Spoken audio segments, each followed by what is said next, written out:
บายดีเคยเป็นหรือบอเวลาลิ่น Facebook อยู่ดีๆรู้สึกว่าเน็ตเบิดไว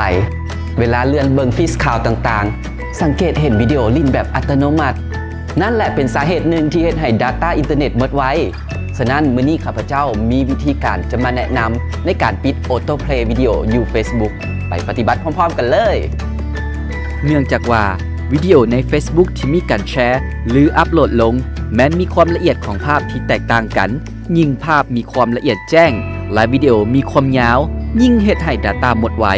และหากว่านำใช้สัญญาณอินเทอร์เน็ต 4G และมีการเลื่อนกายวิดีโอเพียงน้อยเดียวโดยบ่ทันได้เบิ่งจนสุดการดาวน์โหลดแม้นจะแล่นไปก่อนเพราะสัญญาณอินเทอร์เน็ตไวการที่เป็นแบบนี้เพราะว่าอินเทอร์เน็ตมีความไวสูงก็จะเฮ็ดให้การรับชมวิดีโอบ่เกิดอาการค้างเพราะนี่เป็นจุดเด่นของสัญญาณอินเทอร์เน็ต 4G สำหรับระบบปฏิบัติการ iOS ให้ท่านเข้าไปที่แอปพลิเคชัน Facebook แล้วกดเลือกเครื่องหมาย3ขีดขวามือลุ่มหน้าจอมือถือของแอป Facebook ถัดต่อจากไอคอนรูปกระดิ่งการแจ้งเตือนจากนั้นให้เลื่อนลงซอกหาหัวข้อ Setting กดที่หัวข้อดังกล่าวจะมีป๊อปอัพหรือหน้าต่างเลื่อนขึ้นมาให้เลือกหัวข้อ Account Setting หลังจากนั้นซอกหาหัวข้อ Video and Photo จากนั้นกดหัวข้อ Autoplay แล้วกดเลือก Never Autoplay Videoสำหรับระบบปฏิบัติการ Android พวกเขายกตัวอย่าง2รุ่นมือถือที่สามารถปฏิบัติแบบทางลัดได้คือ Samsung และ Asus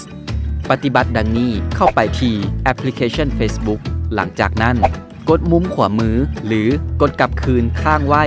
แล้วปล่อยมือจะขึ้นหน้าต่างการตั้งค่า Setting ให้ท่านกดเข้าไปที่หัวข้อการตั้งค่าจากนั้นกดเข้าหัวข้อ Autoplay ให้ท่านกดเลือก Never Autoplay Videoนอกนี้สำหรับรุ่นอื่นๆที่เป็นระบบ Android แม่นให้เข้าไปที่เครื่องหมาย3ขีดขวามือเทิงหน้าจอมือถือของแอป Facebook จากนั้นให้เลื่อนลงซอกหาหัวข้อ App Setting แล้วเลือกหัวข้อ Autoplay กดเลือก Never Autoplay Video เห็นหรือบ่นี่เป็นเคล็ดลับง่ายๆในการประหยัด Data อินเทอร์เน็ตในมือถือยังมีอีกหลากหลายเคล็ดลับที่จะมาเล่าสู่ฟังในวิดีโอต่อๆไปสบายดี